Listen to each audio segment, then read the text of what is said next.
여러분 안녕하세요.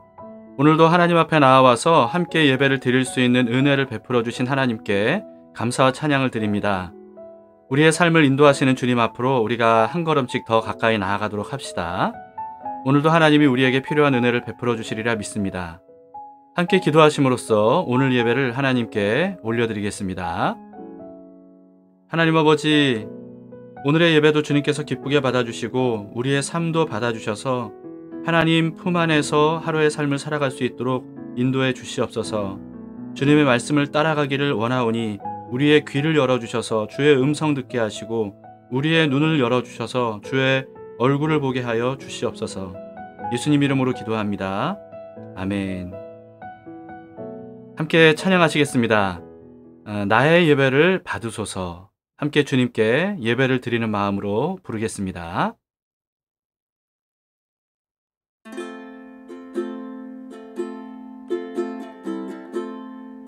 오 주님, 당신은 내 삶 구석구석까지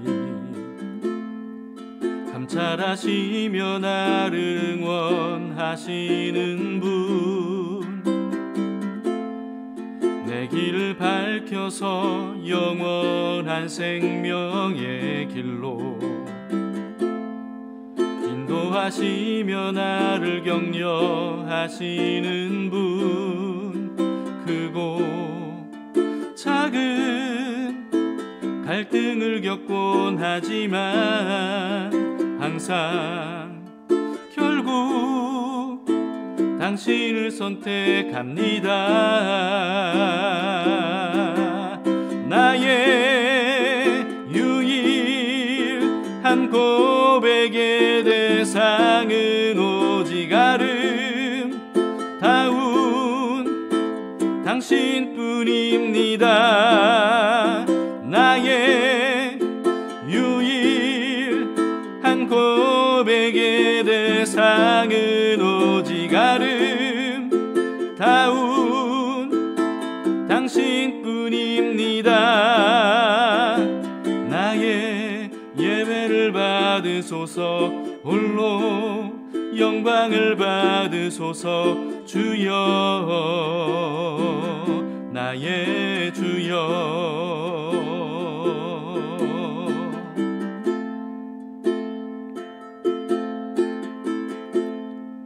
오 주님, 당신은 내 삶 구석구석까지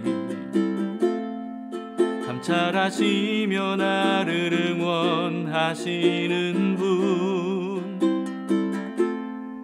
내 길을 밝혀서 영원한 생명의 길로 인도하시며 나를 격려하시는 분, 크고 작은 갈등을 겪곤 하지만 항상 결국 당신을 선택합니다. 나의 유일한 고백의 대상은 오직 아름다운 당신뿐입니다. 나의 유일한 고백의 대상은 오직 아름다운 당신뿐입니다. 나의 예배를 받으소서. 홀로 영광을 받으소서. 주여, 나의 주여. 크고 작은 갈등을 겪곤 하지만 항상 결국 당신을 선택합니다. 크고 작은 갈등을 겪곤 하지만 항상 결국 당신을 선택합니다. 나의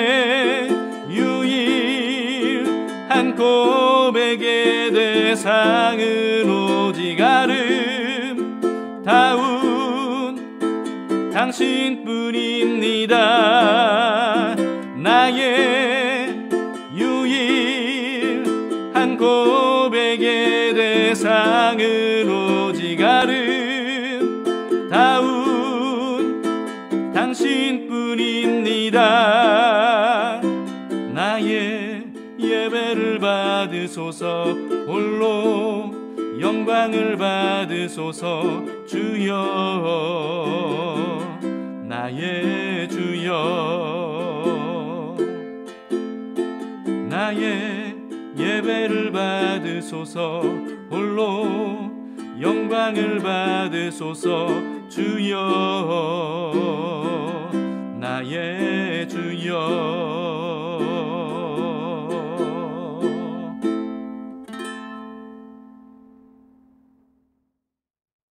오늘 하나님의 말씀을 함께 보시겠습니다. 요한복음 6장 16절에서 29절까지의 말씀입니다. 오병이어의 표적 이후에 있었던 일들을 기록하고 있습니다. 저물매 제자들이 바다에 내려가서 배를 타고 바다를 건너 가버나움으로 가는데 이미 어두웠고 예수는 아직 그들에게 오시지 아니하셨더니 큰 바람이 불어 파도가 일어나더라. 제자들이 노를 저어 10여리쯤 가다가 예수께서 바다 위로 걸어 배에 가까이 오심을 보고 두려워하거늘 내니 두려워하지 말라. 이에 기뻐서 배로 영접하니 배는 곧 그들이 가려던 땅에 이르렀더라. 이튿날 바다 건너편에 서 있던 무리가 배 한 척 외에 다른 배가 거기에 없는 것과 또 어제 예수께서 제자들과 함께 그 배에 오르지 아니하시고 제자들만 가는 것을 보았더니, 그러나 디베랴에서 배들이 주께서 축사하신 후 여럿이 떡 먹던 그곳에 가까이 왔더라. 무리가 거기에 예수도 안 계시고 제자들도 없음을 보고 곧 배들을 타고 예수를 찾으러 가버나움으로 가서 바다 건너편에서 만나 라삐야, 언제 여기 오셨나이까? 내가 진실로 진실로 너희에게 이르노니 너희가 나를 찾는 것은 표적을 본 까닭이 아니요 떡을 먹고 배부른 까닭이로다. 썩을 양식을 위하여 일하지 말고 영생하도록 있는 양식을 위하여 하라. 이 양식은 인자가 너희에게 주리니 인자는 아버지 하나님께서 인치신 자니라. 우리가 어떻게 하여야 하나님의 일을 하오리이까? 하나님께서 보내신 이를 믿는 것이 하나님의 일이니라. 어제 본문에서 오병이어의 표적을 본 사람들이 예수님을 억지로 왕 삼으려고 했죠. 그래서 예수님께서 그들을 피해서 혼자 산으로 올라가셨습니다. 그날 저녁에 제자들은 배를 타고 갈릴리 바다 건너편 가버나움으로 향했어요.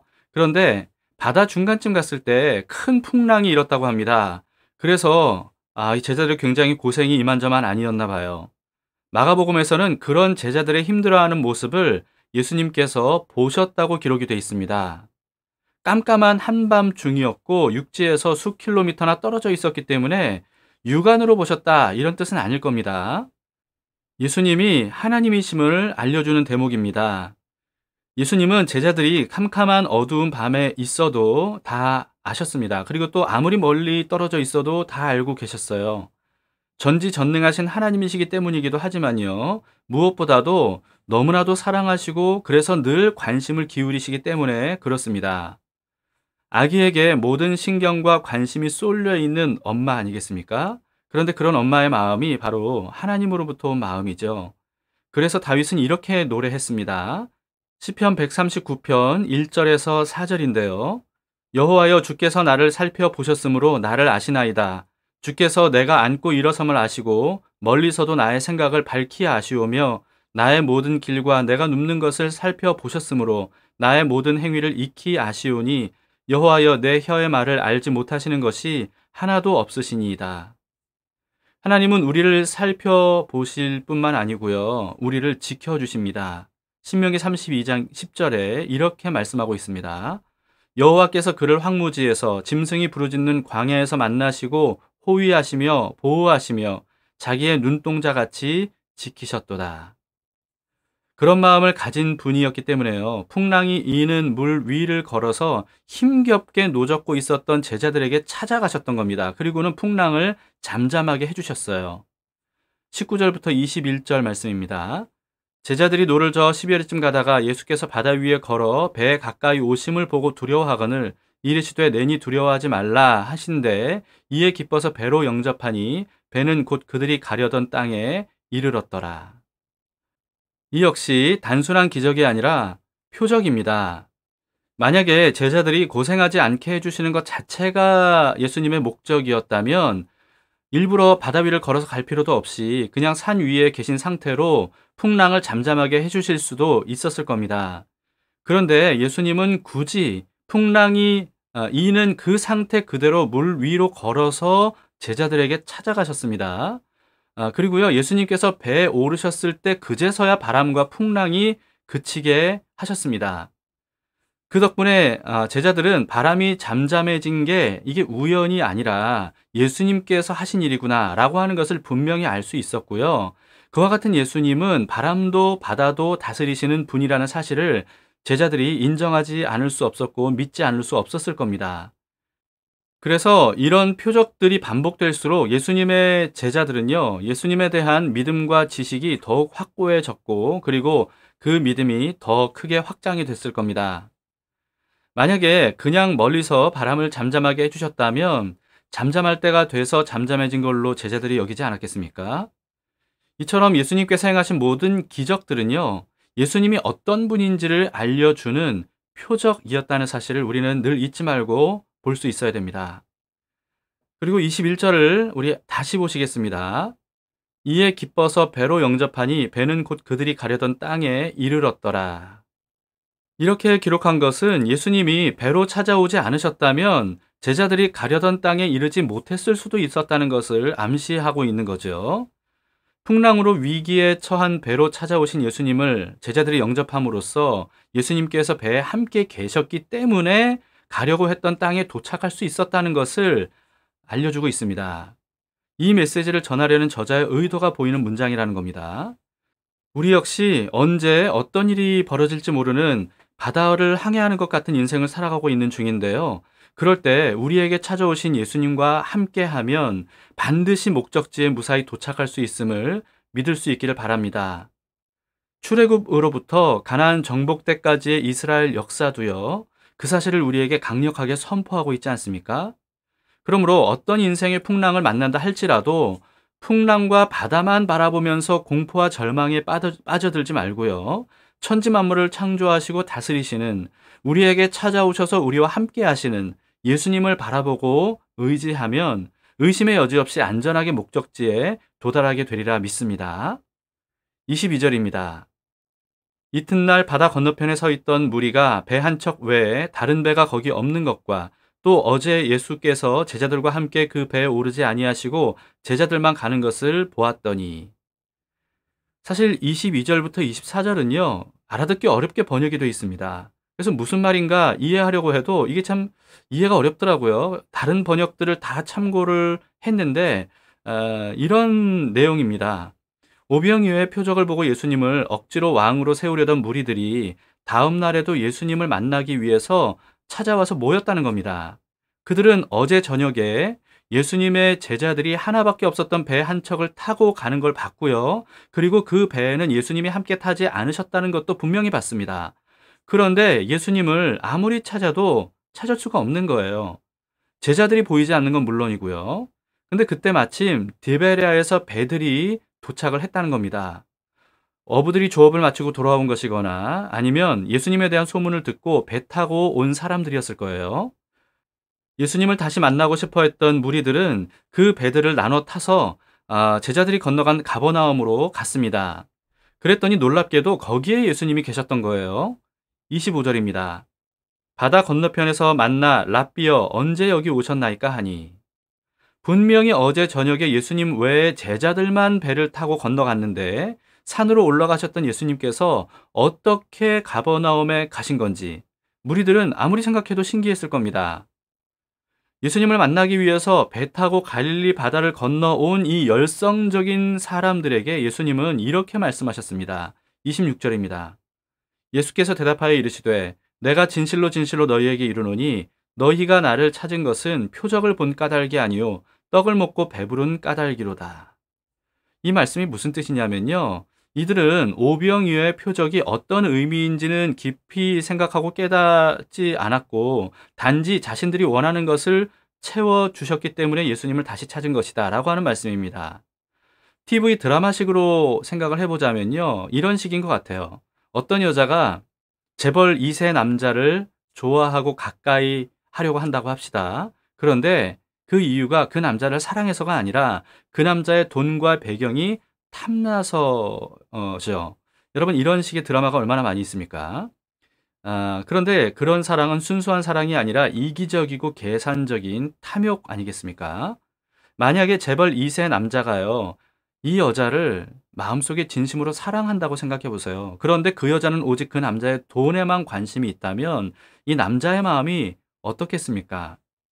이 여자를 사랑하기 때문에 받아들이고 싶은 마음도 있지만 그러나 반대로 이 여자의 이와 같은 탐욕을 알고 있기 때문에 받아들일 수 없는 그런 마음, 그러면서도 또 멀리하고 싶지 않은 어떤 이런 복합적인 마음을 느끼지 않겠습니까?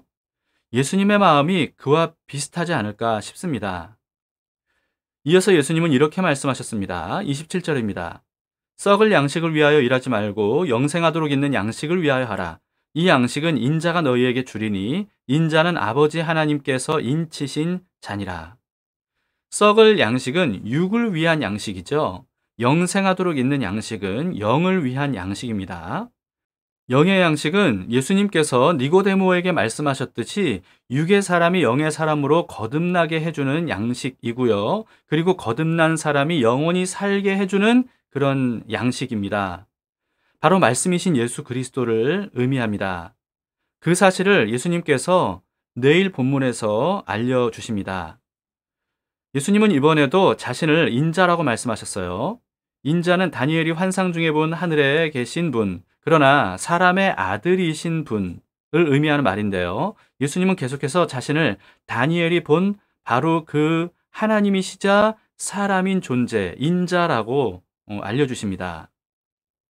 예수님은 이 말씀을 통해서 오병이어의 기적을 통해서 배불리 먹게 해주신 것은 단지 한 끼 식사를 마음껏 먹게 해주신 것을 의미하는 게 아니라 사람을 영생하는 존재로 거듭나게 하기 위해서 오신 예수님을 마치 음식을 먹듯이 마음속 깊이 영접해야 된다라고 하는 이 사실을 상식적으로 보여주신 것이라는 것을 알려주신 겁니다. 그런데 사람들은요, 오병이어의 기적을 행하실 정도면 자신들이 바라는 세상적인 것들을 채워주실 수 있겠구나, 이런 기대로 예수님을 찾아왔던 겁니다. 이는요, 베드로와 상반된 모습이에요. 어부였던 베드로는 물고기를 많이 잡고 싶은 마음에 밤새도록 그물을 내렸는데요. 그런데 한 마리도 잡지를 못했습니다. 그래서 아침에 지치고 피곤한 몸과 마음으로 그물을 정리하고 있었어요. 그런데 이미 날이 환해져서 그 당시에 그물로는 물고기를 못 잡을 게 뻔한데도 불구하고 예수님께서 베드로에게 깊은 데로 가서 그물을 내려서 고기를 잡으라고 말씀하십니다. 베드로는요, 예수님의 말씀을 이해할 수 없었을 거예요. 그럼에도 불구하고 예수님께서 말씀하셨기 때문에 말씀하신 예수님을 봐서라도 다시 배 타고 나가서 그물을 내렸던 겁니다. 그랬더니 놀라운 일이 일어나죠. 엄청난 물고기가 한꺼번에 이 그물 안으로 쏟아져 들어온 겁니다. 밤새도록 한 마리도 못 잡았던 이 물고기들이 잡힐 리가 없는 대낮에 이 그물 안에 쏟아져 들어온 거예요. 그래서 다른 동료들의 배를 불러서 같이 끌어올려야 될 정도였습니다. 어부인 베드로에게 그보다 더 좋은 일이 어디 있겠습니까? 언제 어디서 어떻게 해야 물고기를 잡을 수 있는지, 많이 잡을 수 있는지 예수님이 아신다는 뜻이잖아요. 그러면 그런 예수님과 동업을 하면요, 얼마나 성공적인 어부 생활이 될 수 있겠습니까? 떼돈을 벌겠죠. 그런데 베드로는 그 기적을 그냥 기적으로만 보지 않고 표적으로 봤습니다. 그런 기적을 행하실 수 있는 예수님이 누구실까라고 생각했던 거죠. 신성을 가진 분이라는 것을 깨달았던 겁니다. 그래서 베드로가 어떻게 합니까? 물고기로 가득 채운 그 배와 물고기를 다 버리고 예수님을 따르는 제자가 됐던 겁니다. 베드로는 자신의 어부로서의 성공을 위해서 예수님을 끌어들이려 했던 게 아니고요. 이제부터는 사람을 취하는 사람이 되라 라고 하는 이 예수님의 말씀에 순종하기 위해서 예수님을 위해서 다 버렸습니다. 이런 사람이 어제 말한 대로 팬이 아니라 제자라고 하는 겁니다. 그러나 오늘 본문의 무리들은 오병이어의 표적을 보고 자신들의 세상적인 성공을 위해서 예수님을 끌어들이려고 했던 거예요. 그런 그들에게 예수님께서 썩을 양식을 위해서 애쓰지 말고 영생하도록 있는 양식을 위해서 최선을 다하라, 이렇게 말씀하신 거죠. 예수님께서 이런 류의 말씀을 참 여러 번 말씀을 하셨습니다. 그 중에서 우리가 가장 잘 아는 말씀이 아마 이 말씀이 아닌가 싶습니다. 마태복음 6장 31절부터 33절까지입니다. 그러므로 염려하여 이르기를 무엇을 먹을까 무엇을 마실까 무엇을 입을까 하지 말라. 이는 다 이방인들이 구하는 것이라. 너희 하늘 아버지께서 이 모든 것이 너희에게 있어야 할 줄을 아시느니라. 그런즉 너희는 먼저 그의 나라와 그의 의를 구하라. 그리하면 이 모든 것을 너희에게 더하시리라. 이 세상에 썩을 것을 구하는 거, 여러분 그것도 잘못된 건 아닙니다. 뭐가 잘못된 거냐 하면요, 그런 것들만 구하는 게 잘못된 거라는 거예요. 그보다 더 많이 구해야 되는 게 바로 뭐냐 하면 썩지 않을 영원한 것이라는 거죠. 하나님의 나라와 그의 의라는 겁니다. 하나님은 바로 그 영원한 것을 주시려고 예수님을 우리에게 보내주셨던 거예요. 그런데 놀라운 일들을 행하시는 예수님을 만나고도요, 썩을 것들만 원하고 그것만 예수님에게 구한다면 이건 정말 안타깝고 어리석은 일이죠. 영원한 기업을 주려고 오신 분에게 그저 동전 몇 푼, 지폐 몇 개, 이걸 더 바라는 철없는 꼬마와 같은 그런 모습입니다. 그런 것들은 야곱의 우물처럼 사람을 다시 목마르게 할 수밖에 없는 것들이고요. 영원한 목마름을 해결해 줄 수 없는 것들입니다. 예수님은 그 배에서 생수가 흘러나오는 샘물을 주시려고, 예수님 자신이 우리의 샘물이 되어 주시려고 오신 분입니다. 우리가 여기에 눈을 뜰 수 있기를 바랍니다. 예수님의 말씀에 이들이 약간 찔렸나 봐요. 그래서 이렇게 여쭤봅니다. 28절입니다. 그들이 묻되 우리가 어떻게 하여야 하나님의 일을 하오리이까? 그랬더니 예수님께서 이렇게 대답을 주셨습니다. 29절입니다. 예수께서 대답하여 이르시되 하나님께서 보내신 이를 믿는 것이 하나님의 일이니라 하시니. 영원히 썩지 않을 양식을 위해서 우리가 해야 될 일이 뭡니까? 우리가 할 수 있는 일이 뭡니까? 오직 하나, 하나님께서 보내신 예수 그리스도를 믿는 것이다 라고 알려주신 겁니다. 예수님에 대해서 듣고 본 정보들, 이런 것들을 믿는 것만이 아니고요, 예수님을 신뢰하는 것을 의미합니다. 자신이 원하는 것을 위해서 예수님을 끌어들이는 게 아니라 우리를 사랑하시는 예수님께 전적으로 우리가 순종하는 것, 신뢰함으로 순종하는 것, 바로 그것을 예수님께서 말씀해 주신 겁니다. 영원한 양식이 되어 주시려고 오신 예수님에게 썩을 것들만 구하는 그런 어리석음을 우리가 범하지 않기를 원합니다. 더 좋은 것을 주려고 오신 예수님을 신뢰하는 마음으로 끝까지 예수님을 따라가는 믿음의 삶을 살아가기를 바랍니다. 함께 기도하시겠습니다.